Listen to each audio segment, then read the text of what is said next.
última presentadora de la mesa es Oriana Tikel de Casteló, que ella me acaba de decir es de origen inglés, pero estudió, se especializó en estudios latinoamericanos en la Universidad de Londres, así que conoce nuestra región muy bien. Se entrenó como coach en el Coaching Academy en el Reino Unido y está graduada con distinciones con la especialidad de gerente como coach. Ha obtenido numerosas certificaciones en México y el Reino Unido, de donde es originaria, como ya dije, ¿no? Oriana es socia fundadora de Corporate Coach y trabaja con clientes de México y otros países. Fue presidenta de la International Coach Federation México y actualmente está en camino a formar parte del consejo directivo de esta asociación. A partir del 2003 tuvo una columna en la edición mexicana del periódico Miami Herald, donde escribía sobre los retos de los expatriados en México con una perspectiva de coaching. Ha escrito muchos artículos en periódicos y revistas como Tiempo Libre, El Economista, El Financiero, etcétera.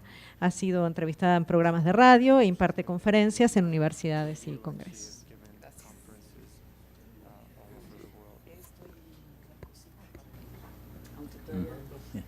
Aunque todavía no tenemos para ver las láminas. Si quieres, esperamos un minuto. Pues yo creo que podemos empezar de todas formas con la pregunta de ¿quién aquí siente que se preocupan por su salud, por su felicidad en la oficina? En el trabajo. Sí, se preocupan por su felicidad en la oficina. ¿Está funcionando? Sí. Yo prefiero fugir de la oficina. Ok. Realmente para mí este proyecto de la felicidad en el trabajo nace desde haber estado sumamente infeliz en el trabajo. Y yo creo que somos varios que hemos vivido momentos difíciles donde dices, ¿qué hago? ¿Por qué voy a trabajar todos los días? ¿Qué es esto? Me pagan, pero realmente estoy sumamente infeliz. Y así es como empecé mi carrera como coach ejecutivo y el enfoque en lo que es la felicidad en el trabajo, cómo crearlo para las personas dentro de las empresas y cómo esto tiene un impacto y un beneficio para la empresa. Llevamos 8 años investigando esto, hemos trabajado con el Wall Street Journal, tenemos una asociación con ellos y tenemos 32,000 personas quienes han contestado nuestra encuesta sobre lo que es la felicidad en el trabajo. Y como pueden ver, aquí ya no estamos solos, no es tanto el mundo académico que está investigando, sino también se está viendo en las publicaciones que la gente en general se está preocupando por la felicidad. Y cuando vemos publicaciones tan prestigiadas como The Economist o el Financial Times, sí sabemos que la felicidad se está tomando en serio, como decía el doctor Helliwell hoy en la mañana. Con el Wall Street Journal nos han apoyado con sus lectores, quienes han contestado nuestra evaluación. Y entonces así sabemos que las personas que están contestando realmente están trabajando. Y no es como en muchos casos de estudios en psicología, donde son los estudiantes que van y contestan. Tenemos una base de datos que nos dice qué es lo que pasa en el lugar de trabajo. Y en base a esto tenemos una visión. Soy Global Partner o socia global del Instituto Eye-Opener con base en Inglaterra. Y entonces queremos ser sumamente prácticos con esta información. Ver cómo podemos aplicar y crear felicidad en el lugar de trabajo. Y nuestra visión es que lo que hay que hacer es transformar la forma en la que las organizaciones evalúan, analizan y actúan con la información de desempeño de su gente. En todas las empresas están evaluando todo el tiempo, tienes tu evaluación anual, cómo vas, tus objetivos, qué es lo que sucede, por qué no estás cumpliendo, por qué hay problemas, y esto regresa mucho a lo que decías, Margarita, del 3-1. En las organizaciones estamos acostumbrados a ver lo que no está funcionando.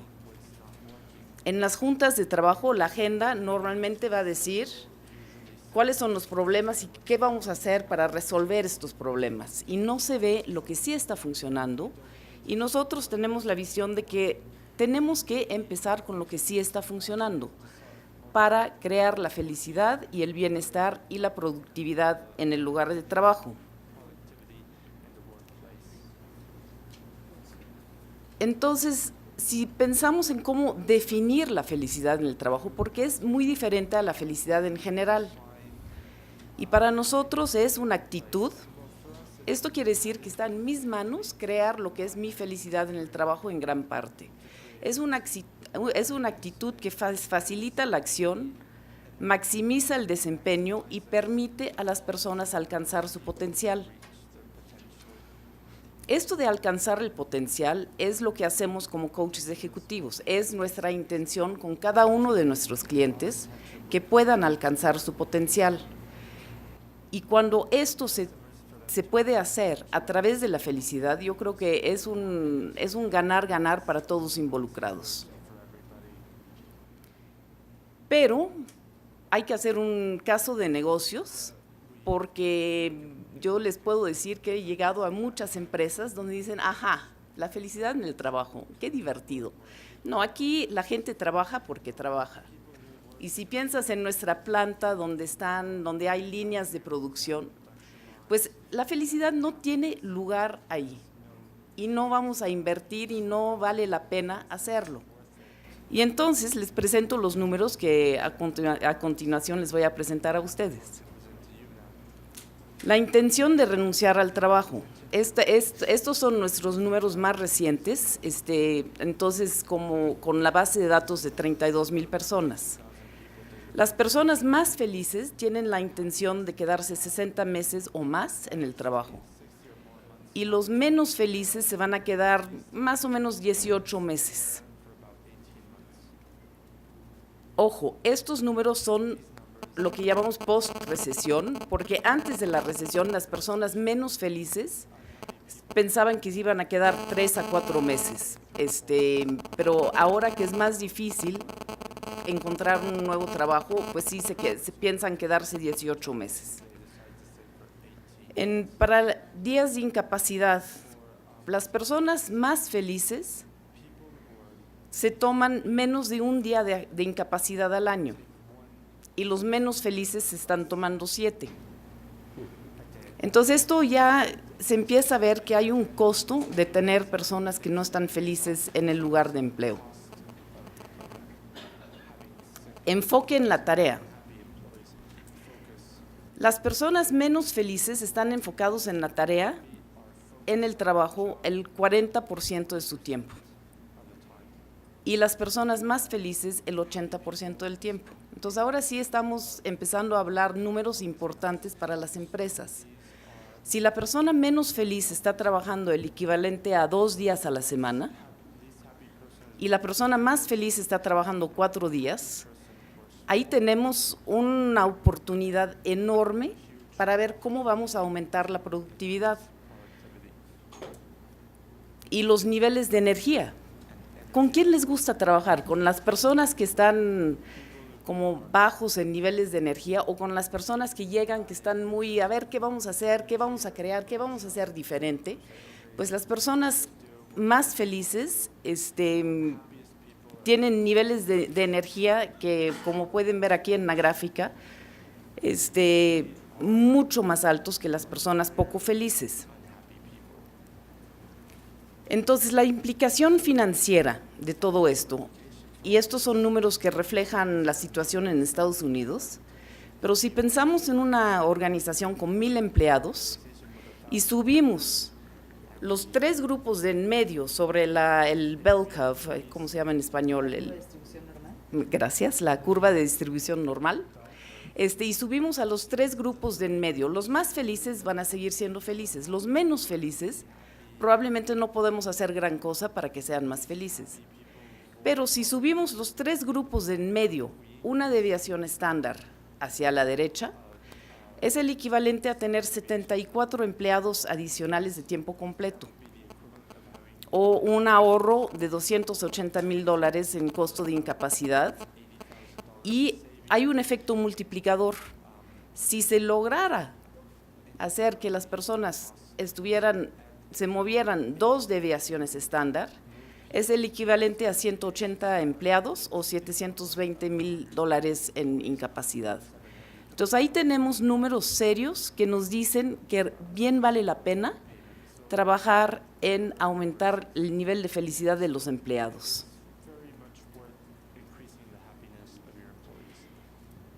Y les voy a explicar un poco cómo lo hacemos. Tenemos nuestro modelo desempeño-felicidad, donde al centro, como les comenté, tenemos Achieving Your Potential, alcanzar el potencial. Y es un ecosistema donde estamos trabajando varias cosas que todos son esenciales para tener una persona feliz en el trabajo. Si empezamos con contribución, esto es el esfuerzo que haces. Si estás alcanzando tus metas, si tienes objetivos claros, si puedes hablar de asuntos importantes para ti en el trabajo, o más vale cerrar la boca y no decir nada porque quién sabe qué vaya a pasar. Sentirse seguro en el trabajo, que te escuchen, que recibas retroalimentación positiva, que te sientas apreciado en el trabajo y que tu jefe te respete. Contribución. Si pasamos a convicción, esto para nosotros es motivación a corto plazo. Que si te sientes motivado en el trabajo, que si sientes que eres efectivo y eficiente en el trabajo, si sabes que eres resiliente cuando las cosas se ponen difíciles, porque no podemos negar que en todo trabajo las cosas sí se ponen difíciles, y el tema de propósito, sentir que tu trabajo tiene un impacto positivo en el mundo. Si pasamos a cultura, esto es qué tanto encajo yo en la cultura en la cual trabajo. Si me gusta mi trabajo, si me caen bien mis colegas, si los valores de la empresa están alineadas con mis valores, y si hay un ambiente de justicia en el trabajo, y si puedo controlar mis actividades del diario. En términos de commitment, esto es a largo plazo. Otra vez, sentir que estoy haciendo algo que vale la pena, que siento estos brotes de emoción fuerte en el lugar de trabajo que mencionaba Margarita, cuando entras en estado de flow o de fluir, este momento donde se me va el tiempo, no me doy cuenta que no comí y que sigo trabajando. Hay que creer en la visión de la empresa y tener interés genuino en lo que haces. Y en confidence o confianza, esto es saber que puedo hacer las cosas, creer en mí mismo, entender que estoy construyendo algo con mi carrera, estoy haciendo algo que me va a beneficiar mañana y voy a ser más exitoso en el futuro. Y una pregunta que hacemos es, ¿recomendarías a alguien más venir a trabajar aquí en esta organización? Y esto es clave. Si una persona está dispuesto a recomendar su lugar de trabajo, esto quiere decir que probablemente sí está feliz.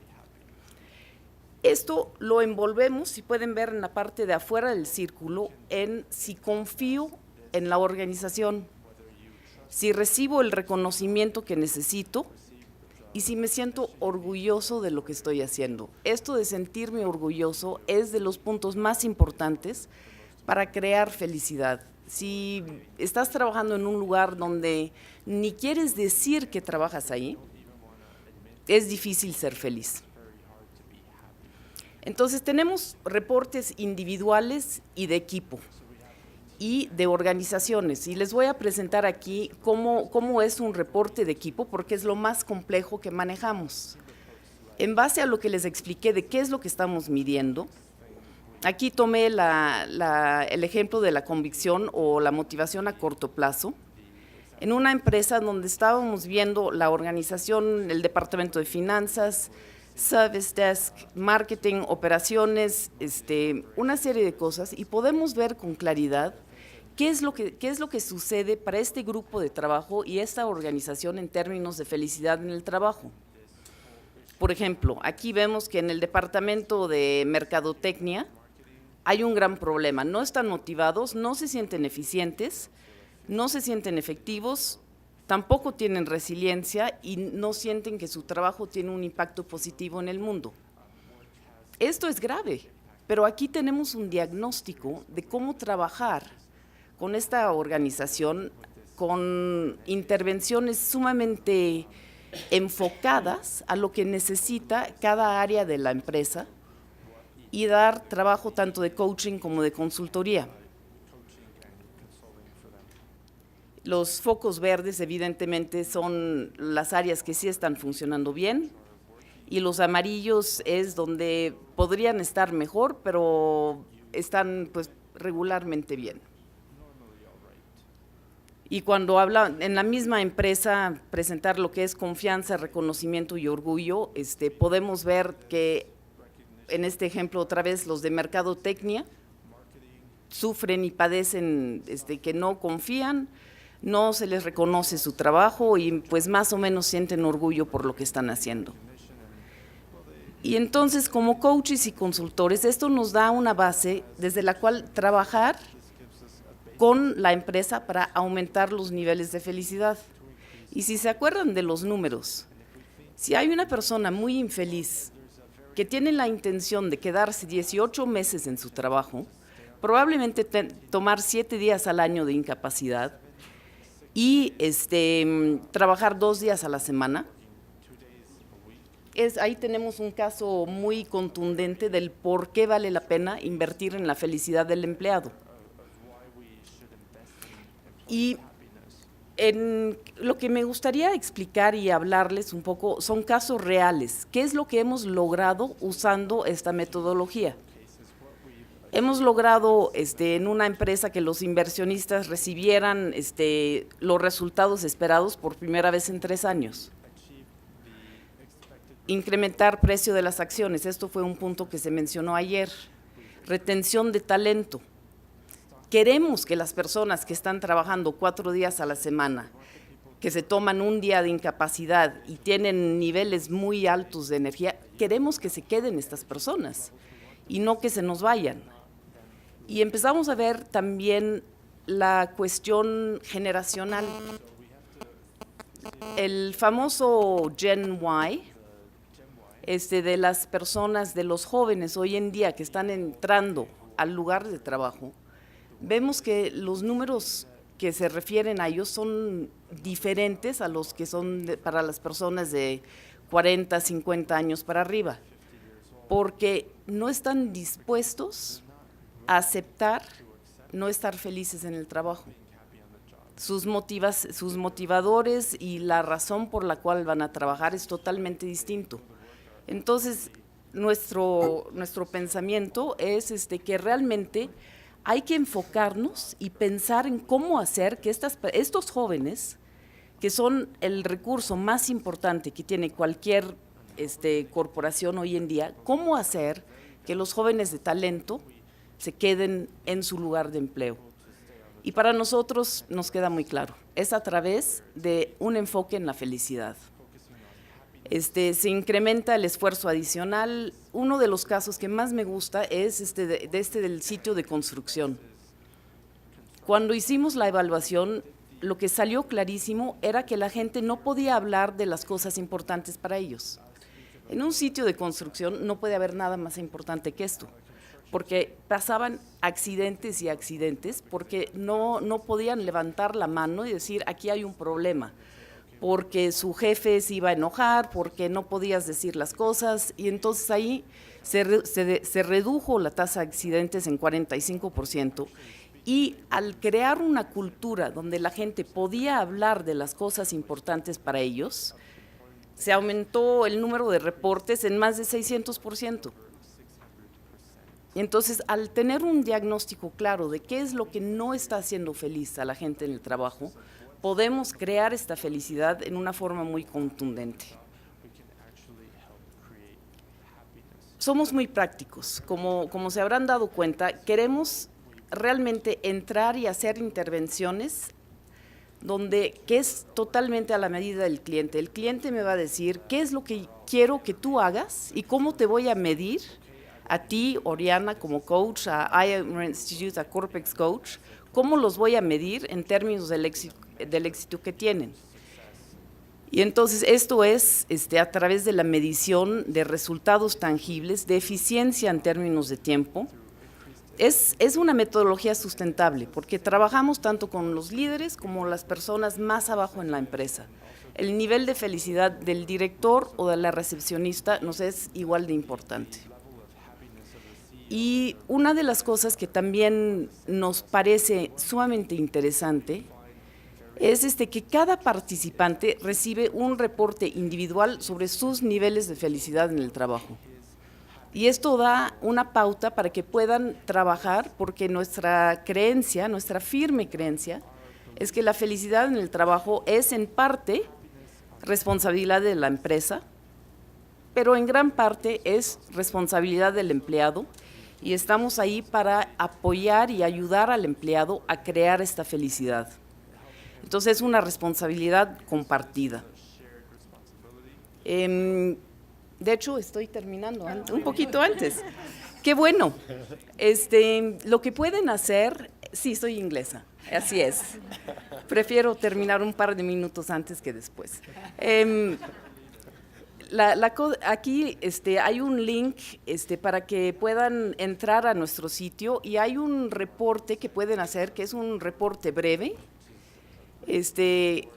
donde les va a arrojar nada más 2 dibujitos que va a decir cuál es su nivel de felicidad con las 5 Cs, con el tema de confianza, reconocimiento y orgullo, y les va a decir cómo están en su lugar de trabajo. Les agradezco mucho su atención.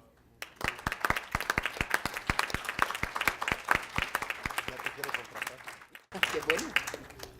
Muchísimas gracias. Hemos tenido una mesa en donde se ve la relación de la felicidad o bienestar subjetivo en muy distintos niveles. En el nivel individual comenzamos, luego lo vimos en organizaciones medias, como podríamos ser la escuela o la felicidad en las empresas. Luego pasamos al nivel nacional, ¿no? Entre la competitividad y el bienestar, cómo se relacionan, y finalmente a nivel mundial o global entre finanzas y bienestar. Entonces hemos como que en esta mesa se abarcaron todos los niveles, desde el sujeto, ¿no? hasta el nivel mundial. Vamos a hacer ahora, tenemos muchas preguntas, enseguida vamos a iniciar entonces la sesión de preguntas y respuestas. Para Herberto. Ok. Para Margarita vía internet, para Margarita en papel,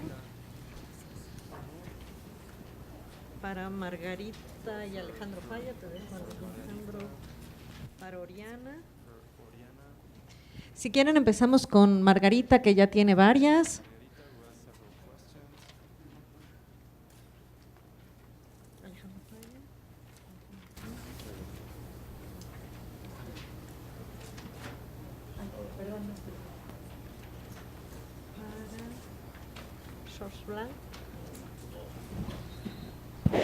Gracias. A ver, ¿por cuál empezamos?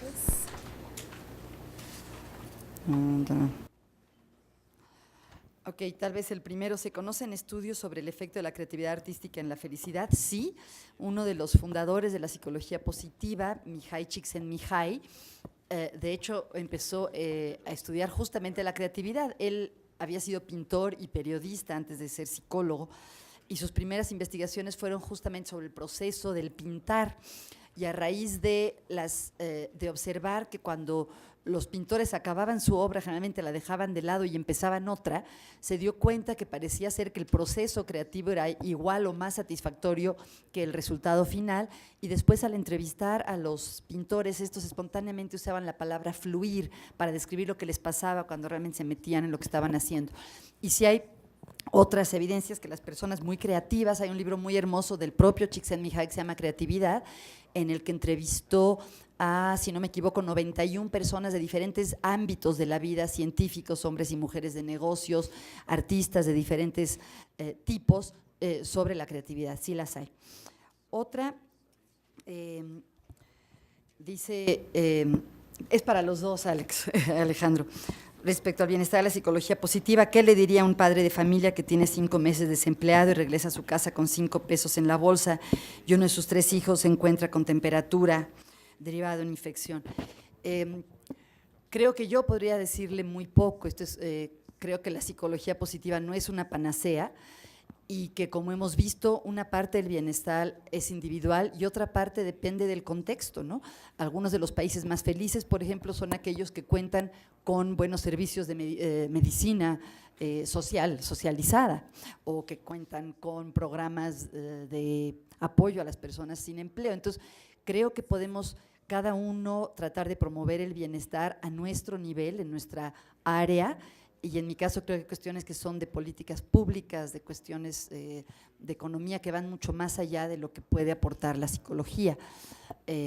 Podría a lo mejor tratar, si tuviera la oportunidad de hablar con esa persona, ver cómo ayudarla a activar su red de apoyos sociales, a ver si le podían ayudar, explorar la resiliencia que ha tenido en el pasado para afrontar dificultades, pero de ninguna manera pienso que la solución a este tipo de problemas es una solución psicológica. ¿Sigo o hasta allá? ¿Le sigo?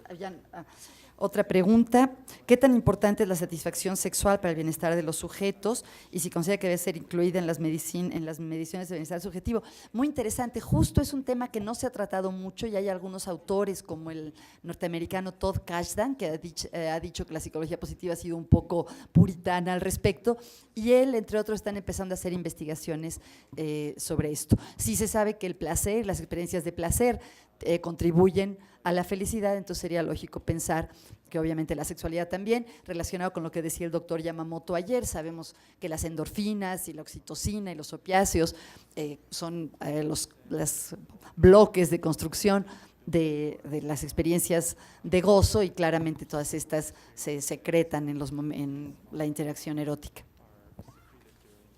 Gracias. Continuamos con el señor Blanc.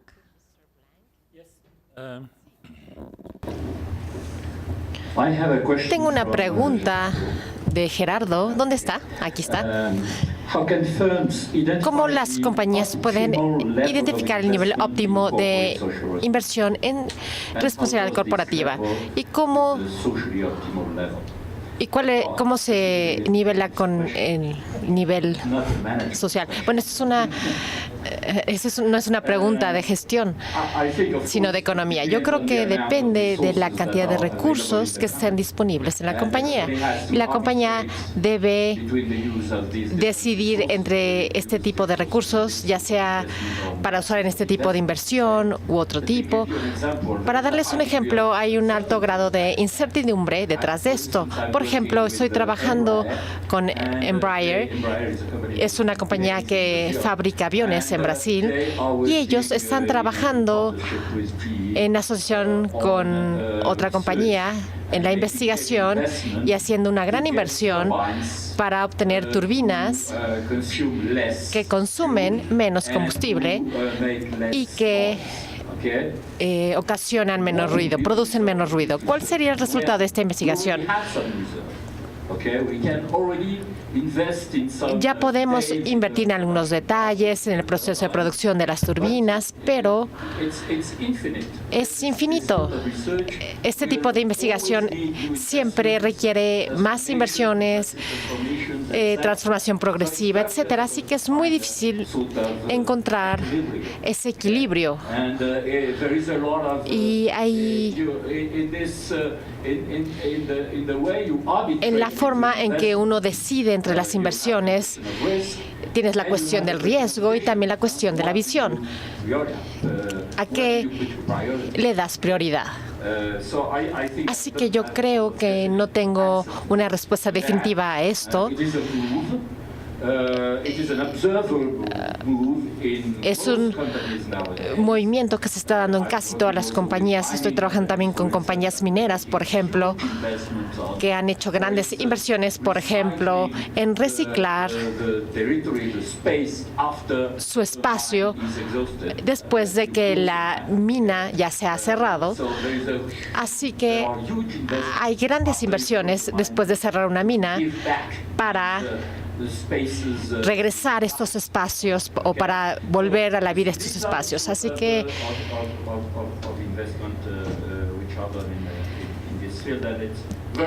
se debe analizar todo esto en cuanto a las inversiones. Es muy difícil encontrar algo óptimo en esta dirección. Tengo otra pregunta de José Ramón. ¿Hay una fórmula aceptada para calcular el retorno sobre la inversión en responsabilidad social corporativa? ¿Y qué nos puede decir con respecto? No puedo ver. ¿Qué nos puede decir sobre el voluntariado?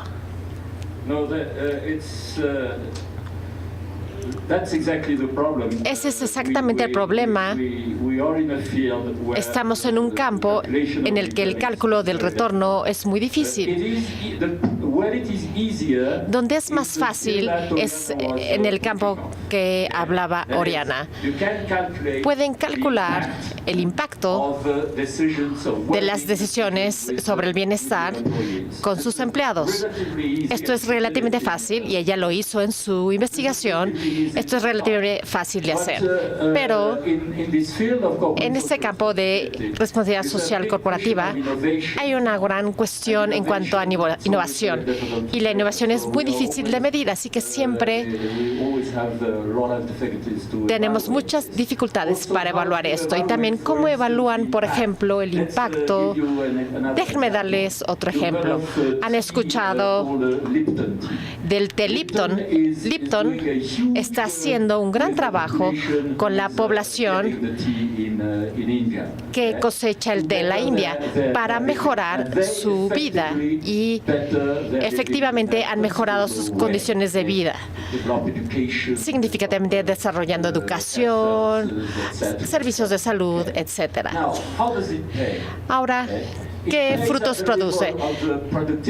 Bueno, mejora la productividad de esta gente y también produce frutos en términos de menos riesgos de estallidos sociales. ¿Cómo miden eso exactamente? Bueno, y también rinde frutos en la imagen porque, por supuesto, usan mucha propaganda para vender su té y decir que es un té que ha sido fabricado con las tradiciones de la responsabilidad corporativa.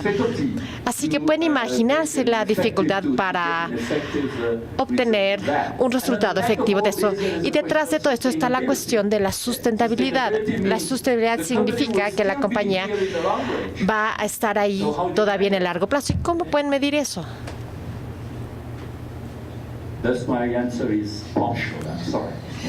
Espero haya dado una buena respuesta. Gracias. Seguimos con Roberto Rodríguez.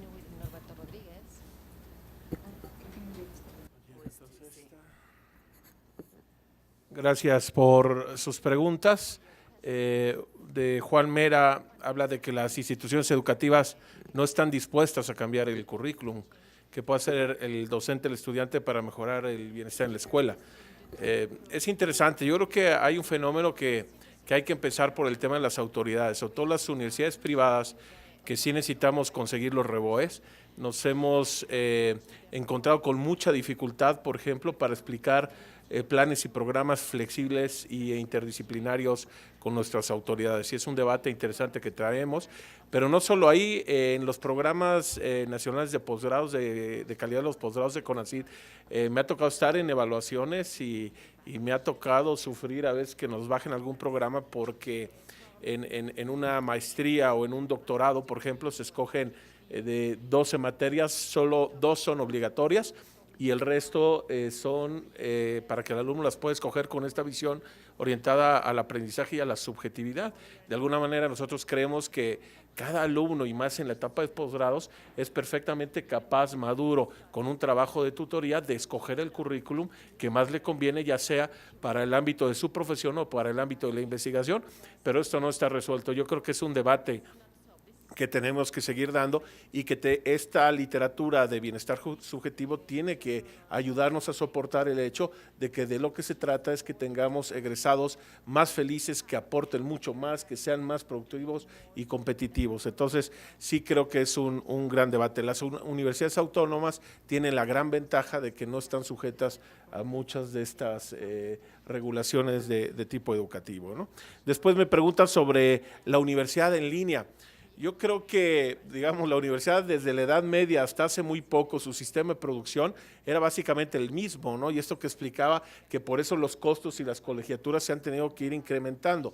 Yo creo que la universidad en línea es el primer, digamos, breakthrough, el primer cambio así importante tecnológico que va a permitir llevar la educación a mucha más gente de una manera mucho más barata, y yo estoy convencido que si se hace bien no implica pérdida en la calidad de la educación. De hecho, ahí hay que reforzar mucho con el tema tutorial, pero el tema tecnológico es impresionante. Me ha tocado participar en sesiones de 60 personas con 20 alumnos fuera dando el método del caso, que el método del caso es una forma pedagógica que requiere mucha interacción y es increíble lo que se logra incluso en línea. Entonces yo creo mucho en esto. El título que damos en la UPAEP a una maestría en línea o una maestría presencial es exactamente el mismo y queremos que tenga el mismo valor curricular empresarial. Incluso yo diría que un alumno que es capaz de sacar, por ejemplo, una licenciatura en línea, tiene competencias por arriba del que lo hace presencial en cuanto, por ejemplo, a disciplina, autocontrol, capacidad de análisis, de síntesis, de concentración. Entonces yo veo muy positivo, y si México quiere como objetivo llevar del 30 al 50% la tasa de participación de alumnos de educación superior, la única forma en que lo vamos a poder hacer es apoyando este tipo de modalidades. ¿Alguna pregunta más tiene que ver con este debate un poco de si en la educación empresarial lo que nos enseñan es a ser competitivos, cómo podemos la literatura del bienestar subjetivo sumarla? Pues yo diría tiene mucho que ver con que al final ser más feliz también paga. Y yo creo que ese es un debate que tendremos los académicos que demostrarlo científicamente, pero cada vez hay más consenso hacia allá. Entonces me parece que no hay nada malo. Finalmente, bueno, aquí no sé si seas médico o qué, no entiendo mucho, pero Arriola, me parece, hablas un poco de la UAM, que es una de las peores universidades del país. Supongo que hay muchos conflictos allá. No leo bien tu pregunta, pero bueno, la verdad es que el sistema de las universidades autónomas y financiadas públicas en México tiene una larga historia, no la vamos a platicar. La UPAEP nace precisamente de los conflictos universitarios de los 60s y los 70s. Hay un tema ahí de política, hay un tema, el presupuesto por muchos años se asignó por la presión que hacían los propios rectores y la gente de la universidad, los porros, digamos, para conseguir esos recursos. Esto ha venido cambiando. Yo diría que desde los 90 el sistema educativo mexicano y su financiamiento ha venido siendo cada vez más serio. Hay una parte muy importante que es incremental o inercial, pero cada día más el porcentaje de financiamiento público que obtienen las universidades públicas viene más por criterios sujetos a resultados. Vean la maravilla que ha sido el Sistema Nacional de Investigadores, que puede ser muy criticado y que necesita cambios, pero la cantidad, al poner el incentivo correcto, la cantidad de investigadores que se pudieron generar en México fue muy interesante. Yo creo mucho más en que el financiamiento público debería de apoyar la demanda con un sistema de vouchers y que libremente los alumnos pudieran escoger incluso entre universidades privadas y aplicar su voucher. Y hoy, desgraciadamente, el sistema está financiando solamente la oferta, y yo creo que mucho de estos problemas de calidad y mucho esa pelea por el presupuesto universitario, eso se tiene que romper de una manera estructural. Exactamente. Muchas gracias. Seguimos con Oriana. Había sí una pregunta. Aquí tengo un par de preguntas bastante divertidas. Si de plano tu jefe es un ogro, ¿cómo le haces para sentirte feliz? Definitivamente es un problema que sucede muchísimo. Y sí está en manos de uno decidir cómo voy a lidiar con este jefe ogro. Probablemente no lo voy a poder cambiar, pero sí puedo decidir qué es lo que voy a hacer y cómo voy a actuar con respecto al jefe ogro. Y pues en el mundo del coaching, una de las cosas que siempre tengo que decir a mis clientes corporativos cuando me contratan de recursos humanos, es aquí existe el riesgo que la persona que va a ser coachada se vaya a ir de la empresa, porque descubre que realmente no es feliz. Entonces, pues hay que tomar las decisiones en base a qué puedo controlar, que es una de las cosas que sí medimos. Y si mi jefe de plano es tan horrible que no hay nada que hacer, pues a lo mejor alguien más también lo va a estar viendo y el mismo jefe no dure ahí. Hay un libro que me encanta, voy a dar el título del libro en inglés porque no sé si esté traducido al español, pero es The No Asshole Rule. De un investigador que se llama Robert Sutton, que calcula el costo de tener gente realmente difícil en la corporación, y es un excelente libro. Otra pregunta que tiene que ver con el control que tengo o no tengo sobre mis actividades diarias es el tiempo de traslado. El doctor Helliwell lo mencionó. Y les voy a dar un ejemplo concreto de un trabajo que hice en una empresa, que es, hacemos un juego de sobre qué cosas tengo control. Y lo tengo en los bloques del Jenga, y uno de los bloques dice el tráfico. Y en una empresa una vez alguien dijo, yo controlo al 100% el tráfico. Dije, ¿cómo le haces? Y resulta que es una persona que decidió salir de su casa a las 5 de la mañana para llegar a trabajar a las 5:30 y sale del trabajo a las 3:30, pero él siente que tiene control del tráfico. Definitivamente la presión de tiempo y lo que es el tráfico impacta mucho los niveles de felicidad. De hecho, me vine hoy con Margarita y veníamos platicando precisamente el tema en el coche.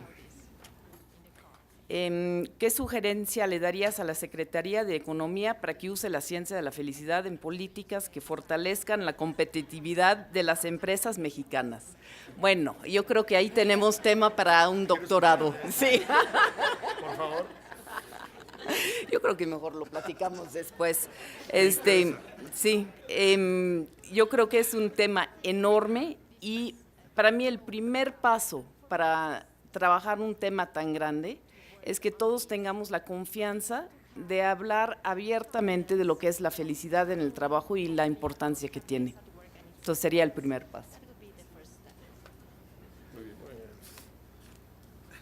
Una última, ¿cómo medir la energía en el trabajo y saber si esta es positiva o negativa? Esto lo hacemos en la evaluación. Entonces una respuesta muy, muy breve. Gracias. Continuamos con Alejandro Falla. Bueno, hay una pregunta de si considero que existe una relación entre la competitividad y sustentabilidad para generar bienestar comunitario. Bueno, desde luego, la competitividad son las condiciones que te permiten crecer, que te permiten generar empleos, que son conducivas a la actividad económica, y la sustentabilidad se refiere a crecer sin sacrificar a las generaciones futuras. Entonces no se vale generar bienestar presente a costa del bienestar futuro. Entonces son dos términos que se tienen que leer de la mano y que efectivamente en combinación generan un bienestar comunitario muy palpable. Si hay algo que tiene vigencia y aplicación en el siglo XXI es el crecimiento incluyente y sustentable. Así es como tenemos que ver el crecimiento. Incluyente, de tal manera que las personas se inserten en ese crecimiento, se generan oportunidades para las personas que actualmente no la tienen y que se haga de una forma que no se sacrifique a las generaciones futuras. ¿Qué está haciendo la Secretaría de Economía para incluir formación de bienestar subjetivo, capacitaciones de formación y desarrollo de planes de negocio en materia de emprendimiento e incubación? No sé, la verdad. Honestamente, es un área un poco ajena a lo que hace mi dirección y mi subsecretaría, y ahí están replanteando muchos de estos programas de apoyo de emprendimiento. Con mucho gusto, Checo. ¿Crees que la adopción de los hallazgos de la ciencia de la felicidad por parte de la Secretaría puedan ayudarnos a lograr una ventaja competitiva adicional como país? Bueno, si los hallazgos son en el sentido de que hay índices importantes de felicidad en este país, yo creo que por supuesto que se puede añadir a una de nuestras ventajas competitivas. Tenemos muchas, solemos criticar mucho a nuestro país, pero a veces se nos olvida que tenemos fortalezas incuestionables. En el aspecto macro tenemos gran estabilidad, un gran mercado, tenemos costos competitivos para exportar a Estados Unidos, tenemos personal muy calificado para ciertos nichos manufactureros. Por supuesto que si eso le añades felicidad general, es un incentivo adicional para canalizar inversiones al país, para movilizar personal clave, para invertir en un país que sería más productivo precisamente por esta felicidad. Si por el contrario los hallazgos son desfavorables, bueno, pues no lo podríamos presumir como ventaja competitiva adicional, pero desde luego que nos ofrece un diagnóstico muy relevante para trabajar en otras variables que históricamente han sido soslayadas o dejadas de lado. Y bueno, y sobre la situación del padre con los niños, yo como papá de 2 hijos chiquitos, era una situación desgarradora y justamente ilustra el punto que hacía. La primera aspiración y el primer objetivo de un país debe ser procurar la satisfacción de las necesidades más básicas y elementales.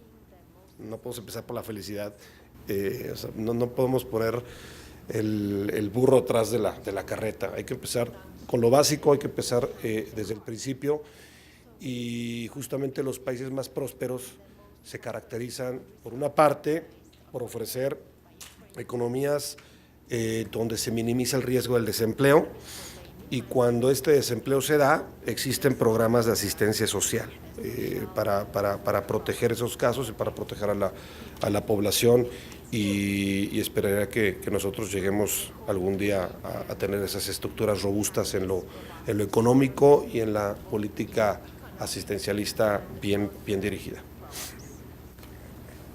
Muchísimas gracias a todos. Pido un aplauso, ha sido una mesa